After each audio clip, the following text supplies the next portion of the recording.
Hello everyone, this is वेद मित्रार। इस video में जो आपका पहला चैप्टर है द लास्ट लेसन क्लास 12 का इंग्लिश का फ्लेमिंगो बुक का जो पहला चैप्टर है, इसके सारे क्वेश्चन आंसर्स को मैं रीड करूंगा और उनको हिंदी में एक्सप्लेन करूंगा। So let's get started.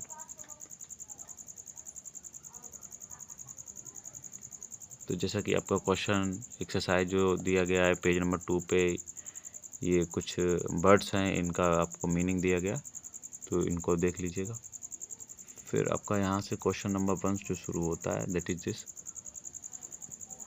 What was French expected to be prepared with for school that day. मतलब फ्रांस से क्या उम्मीद थी कि वो क्या उस दिन स्कूल तैयार करके जाए।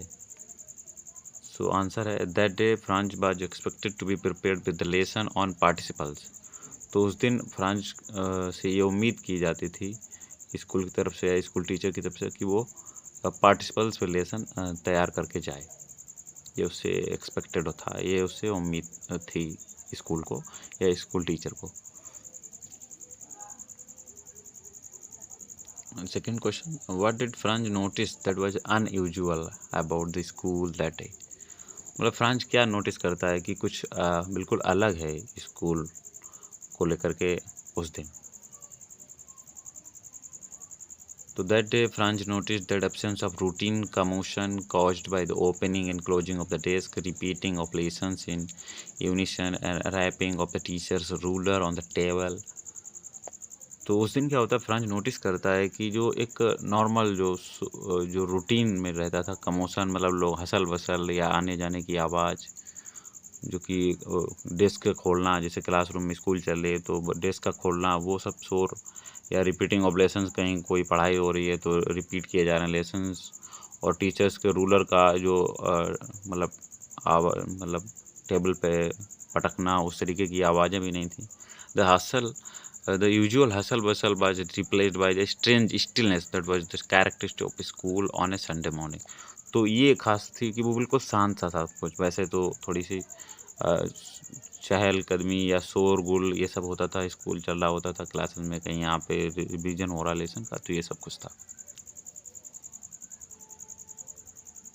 Question number 3: what had been put up on the bulletin board. मतलब बुलेटिन बोर्ड पे क्या लिखा हुआ था। तो आंसर है the bulletin board notified the general public about an order from Berlin. तो बुलेटिन बोर्ड में बर्लिन से एक आया हुआ ऑर्डर जो था पब्लिक के लिए लिखा हुआ था। It stated that only German was to be taught to the students in the schools of Alsace and Lorraine. और इसमें ये लिखा था कि केवल जर्मन पढ़ाई जाएगी स्टूडेंट्स को। अल्जाक और लॉरेन जो दो जगह हैं, यहाँ के लोगों को अब स्कूल्स में, यहाँ के स्कूल के बच्चों को जर्मन पढ़ाई जाएगी, नॉट फ्रांस।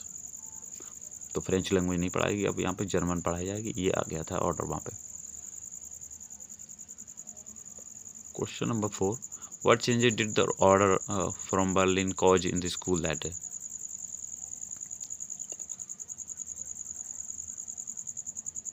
तो मतलब कौन से चेंजेस आए थे बर्लिन से जिससे स्कूल में कुछ बदलाव हुए। तो order from Berlin brought all the routine hustle bustle of the school life to stand still. मतलब जो ऑर्डर आया था बर्लिन से, उसने बहुत ज़्यादा पूरी रूटीन में, हसल बसल में ही चेंज कर दिया था स्कूल की लाइफ में। द टीचर एमएमएल, जो वहाँ पे टीचर थे MML, became more sympathetic to his students and taught his lessons with more patience.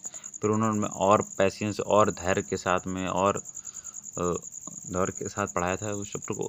The students became more attentive in their class. और उन बच्चों को भी बताया गया था कि ये लास्ट लेसन है, अब जर्मन पढ़ाई जाएगी, फ्रेंच पढ़ाई नहीं जाएगी। तो बच्चे जो थे सारे वो बहुत ज़्यादा अटेंटिव हो गए थे, बहुत ज़्यादा अच्छे से उस क्लास को ले रहे थे। The villagers who were sitting at the usually empty backbenches had come to show their respect and gratitude to Hamel। और जो गांव के लोग थे वो टीचर के रिस्पेक्ट के लिए वहाँ पर स्कूल के क्लासरूम की जो लास्ट की बेंचेस थी वहाँ पे बैठे हुए थे वो लोग। And regretted not going to school more than they did. तो उन्हें भी एक रिग्रेट था कि उन्हें भी ज़्यादा स्कूल जाना चाहिए थे, जा नहीं पाए।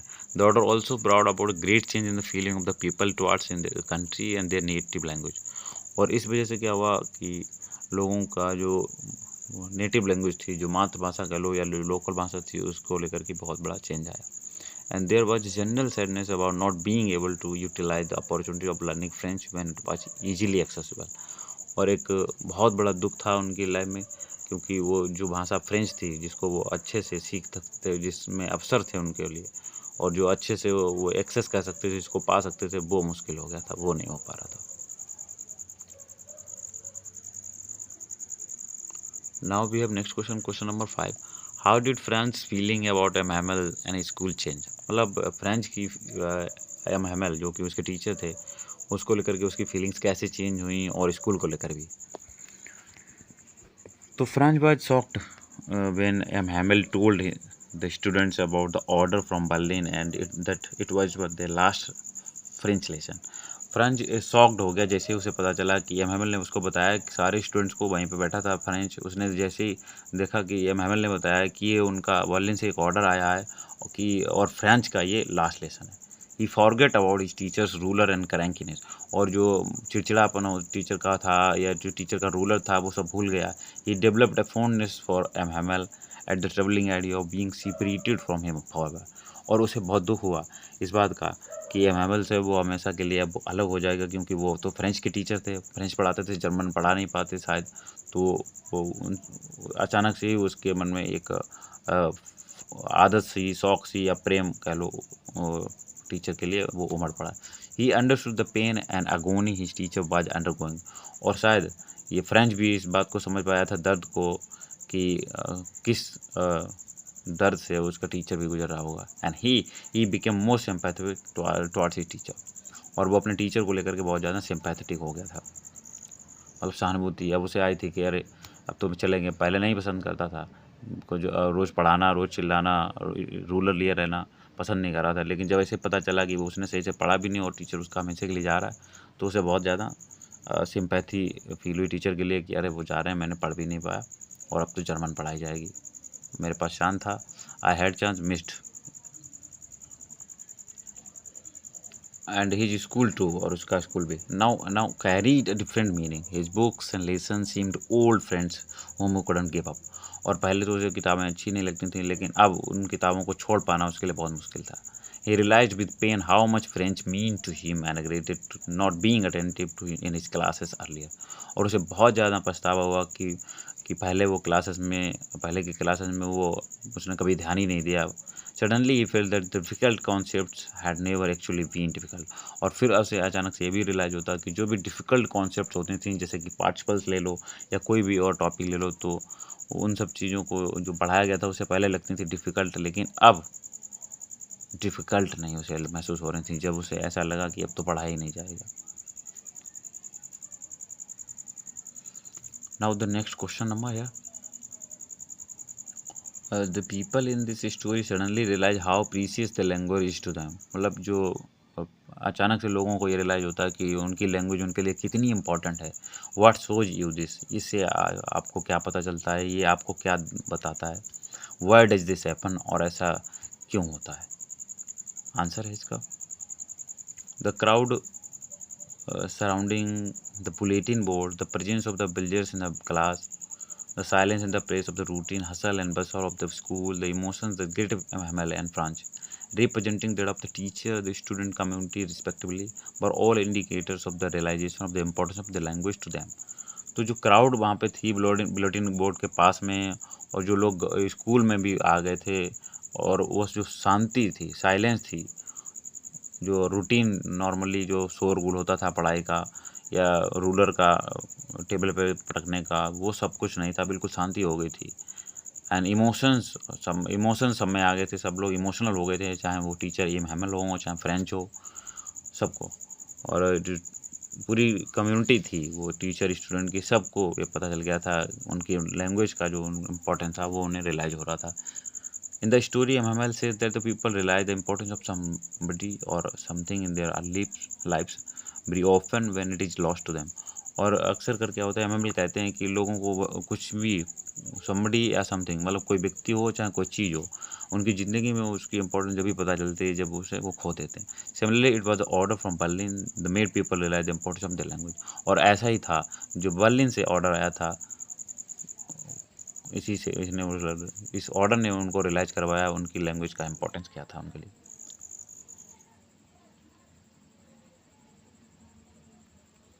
Now the next question, when people are enslaved, मतलब जो पीपल इंस्लेव्ड होते हैं, मतलब गुलाम होते हैं, as long as they hold fast to their language it is had to keep their prison. तो वो लोगों को मतलब फास्ट रखते हैं, जैसे कि कोई प्रिजन में हो, कोई जो जेल में हो। And can you think of example in the history where a conquered people had their language taken away from them and had a language imposed on them?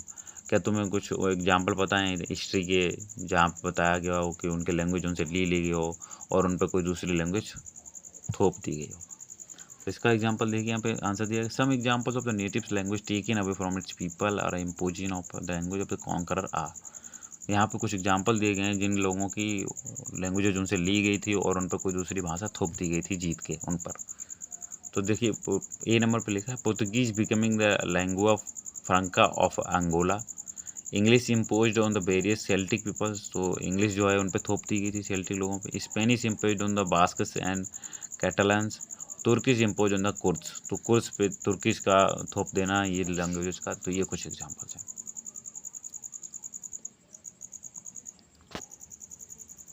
Now the next question है, English is an language that contains words from many other languages. This inclusiveness is one of the reasons it is now a world language. For example, Petite French, kindergarten German, capital Latin, democracy Greek, बाजा Hindi. So find out the origin of the following words, तो इनकी कुछ origin ढूंढनी है, जैसे कि tycoon, तो tycoon है जापानीज, ट्यूलिप है फ्रेंच, ये यागो Greek, bandicoot Telugu, barbecue Spanish, veranda Hindi, robot जज और जीरो इटालियन, इसकी नॉर्वेजियन और ट्रेक डच। नेक्स्ट क्वेश्चन है, फ्रांस थिंग्स, मतलब फ्रांस सोचता है, will the make them sing in German even the peasants, what could this mean? मतलब फ्रांस सोचता है क्या वो लोग जर्मन मतलब में गाना भी सिखा देंगे गाना, और यहाँ तक कि लोगों हम सब लोगों को नहीं बल्कि यहाँ तक कि पीजेंट्स जो हैं वो भी सब जर्मनी ये बोलेंगे क्या? इतना ज़्यादा असर होगा क्या? तो इसका मतलब क्या है? तो ऐसा आंसर यहाँ पे, language is inherent to culture and identity. जो लैंग्वेज है वो कहीं ना कहीं कल्चर और आइडेंटिटी का विरासत होता है। And the authority of the human beings is restricted only to false boundaries that can be controlled. और जो अथॉरिटी होती है ह्यूमन बींग्स की वो कहीं ना कहीं दूसरी जो बाउंड्रीज आ जाती हैं उनसे कंट्रोल हो जाती है। Nature under the things can not be governed, और जो नेचर है कुछ चीज़ें ऐसी होती हैं जिन पे कोई भी गवर्न नहीं कर सकता किसी की, क्योंकि हुकूमत नहीं चल सकती by some superficial laws of the willful people. By taking the reference of the making the pigeons learn German, जैसे कि रेफरेंस लेना कि पिजन्स को भी जर्मन सिखा देना, the author is pointing to this very constant. And this sentence could possibly mean, इस sentence का ये भी मतलब हो सकता है, that however hard the authorities try to embed German, भले ही अथॉरिटी चाहें कितनी ताकत क्यों ना लगा ले लैंग्वेज इम्पोज करने का, culture of the Alsace and Lorraine, the natural status of French and for them will remain unchanged. तो जो प्राकृतिक जो उनका स्टेटस है कि वो जो फ्रेंच यूज कर रहे थे फ्रांस के उधर के लोग, वो तो कभी नहीं बदलेगा। French flows in the air, और जो फ्रेंच लैंग्वेज है जो उनकी लैंग्वेज है जिनमें वो बड़े हुए हैं, वो उनकी लैंग्वेज है वो उनकी हवा में बहती है। The entire place is imbued with its effect even though they train students in German, and the basic mode of communication would remain unchanged like the cooing of the pigeons. तो वो तो वही रहने वाला है, वो तो बदलेगा ही नहीं, भले ही वो जर्मन का ऑर्डर आ गया हो कि जर्मनी पढ़ाई जाएगी, लेकिन वो तो बदलने वाले नहीं। Next question, what happens to a linguistic minority in a state, how do you think they can keep their language alive? For example, तो Punjabis in Bengaluru, Tamilians in Mumbai, Kannadis in Delhi and Gujaratis in Kolkata. तो a linguistic minority in a state does not have as much ability to exercise linguistic skills as the native of the state. जो linguistic minority होती हैं उनके पास ये एक आज़ादी नहीं होती है कि वो किसी भी linguistic skills को या native किसी state को बना के रख सकें। They initially try to learn, वो सब सीखते हैं jargons in order to cope with the day-to-day life activities and finally begin to understand the native language.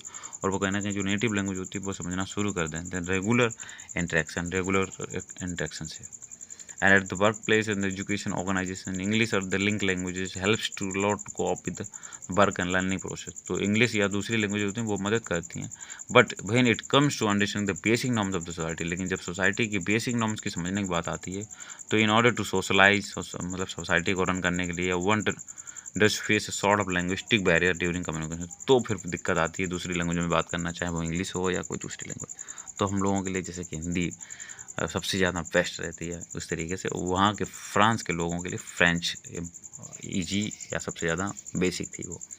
To keep their language alive, उनकी लैंग्वेज को जिंदा रखने के लिए the linguistic minorities can form small communities where they can celebrate their festivals as per their traditions, तो वो कहीं ना कहीं त्योहारों के तौर पर उनको सेलिब्रेट कर सकते हैं।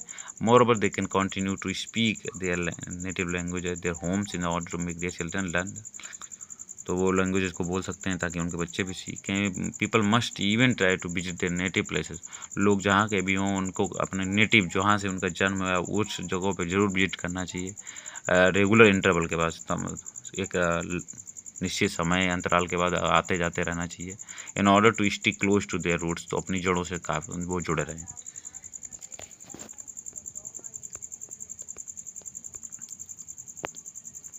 Question number 6, is it possible to carry pride in one's language too far? Do you know what linguistic chauvinism means? इन सब का मतलब क्या होता है? लैंग्वेज के साथ साथ में अपना प्राइड रख पाना क्या पॉसिबल है क्या नहीं? तो यहाँ पे बोल रहे हैं आंसर में, या is possible to carry pride in one's language, मतलब हम लोग अपनी भाषा के साथ में उस प्राइड को कैरी कर सकते हैं, मतलब जो भी हमारा गर्व है उसको बनाए रख सकते हैं। For its one of found of one's own language, क्योंकि हमको उनकी आदत हो चुकी होती है अपनी लैंग्वेज में। In difference towards other languages is not healthy for any democracy like India, और डेमोक्रेसी जैसे इंडिया है इसके लिए तो बिल्कुल ऐसा ठीक नहीं है। When the sense of belonging to one's own language crosses the thin line between pride and proud, it becomes linguistic chauvinism. If people feel good about their languages, जिन लोगों को जिन लैंग्वेजेस की जो भी लैंग्वेज अच्छी लगती है या ट्रेडिशन अच्छी लगती है, they must have tolerance for the other languages too. तो उन्हें दूसरे लैंग्वेजेस को टॉलरेट करना चाहिए। Everybody has right to follow the religion as well as to speak the language as per as desire, और हर किसी को ये आज़ादी होती है, अधिकार होता है कि वो अपनी इच्छा अनुसार कोई भी लैंग्वेज को स्पीक कर सकता है। In fact it is disparaging to distort the names of the communities, for example Bongs for Bengalis, Gujju for Gujarat etcetera.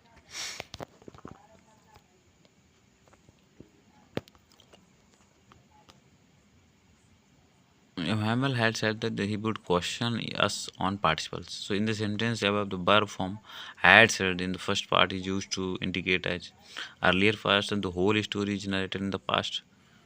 Hamel's saying happened earlier than the events in the story. This form of the verb is called the past perfect. Pick out 5 sentences from the story with this form of verb and say why this form has been used.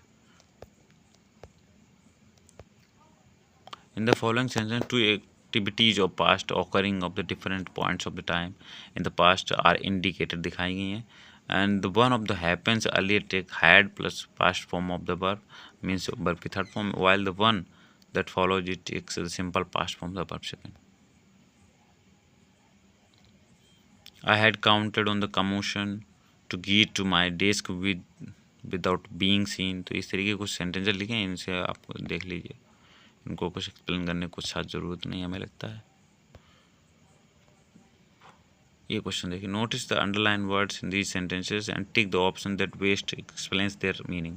तो thunder clap का meaning क्या है यहाँ पर, और hold fast to का मतलब क्या है, या इन प्लेंटी ऑफ टाइम, इन सब का मतलब क्या है। तो देखिएगा, startling and unexpected are attached to the language and early enough and seemed very confident, ये होगा।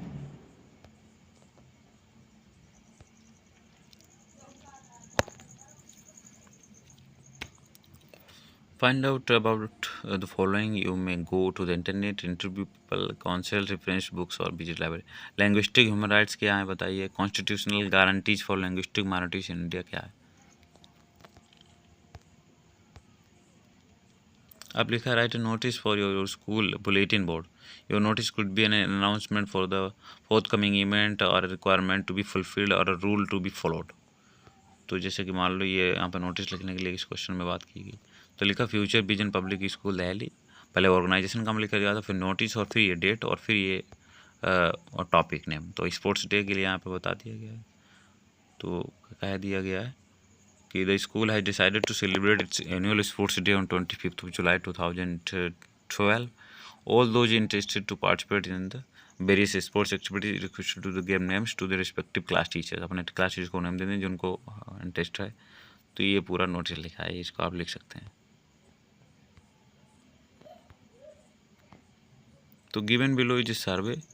Talk to at least 5 of your classmates and fill the information you get in the form.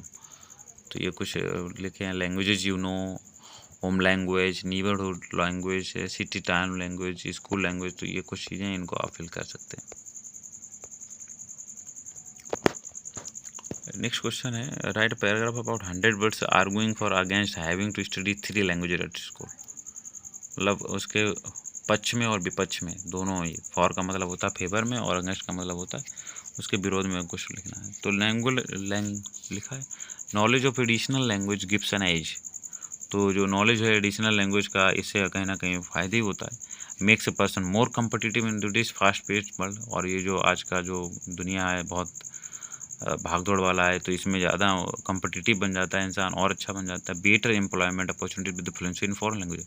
और दूसरी language जाता है तो opportunities उसे मिल जाती है एम्प्लॉयमेंट की बहुत सारी। मल्टीनेशनल कंपनीज उसे काम दे सकते हैं। प्रोफेशनल फॉरेन और side countries, delegates from the other countries coming to interact with the people of country. दूसरे लोगों से बातचीत कर पाना, कहने ट्रांसलेटर्स, इंटरप्रेटर्स, टूरिस्ट गाइड्स, तो ये सब बन सकते हैं।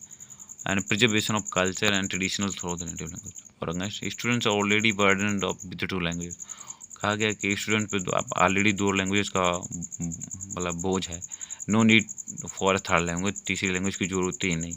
No natural inclination for foreign language. Foreign languages not a much use in the daily life. और जो फॉरेन लैंग्वेज है वो तो यूज नहीं की जाती डेली लाइफ में। And should not be forced to on the people do not need it. तो लोगों पे फोर्स नहीं करना चाहिए। Can be taught only to those who demand for it. और जो डिमांड करें उनको पढ़ाया जाना चाहिए। Time and the effort should not be wasted. और टाइम और एफर्ट जो है वेस्ट नहीं किए जाने चाहिए। Something of no clear use, जिसका कोई क्लियर यूज नहीं। Question number 5, have you ever changed your opinion about someone or something that you had earlier liked or dislike. कभी क्या तुम्हारा कोई आइडिया बदला है जिसे तुम्हें कभी कोई चीज़ पसंद थी या नहीं थी। And narrate what led you to change your mind. और बताइए क्यों आपका माइंड जो है माइंड में कब बदल गया।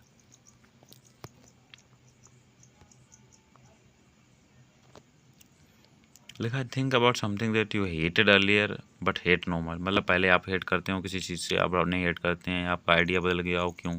सो it may be anything, eating a particular vegetable, studying subject, going to particular. यहाँ पे आप अपने आप मेंशन कर सकते हैं, ठीक है, अपने आप लिख सकते हैं इसको।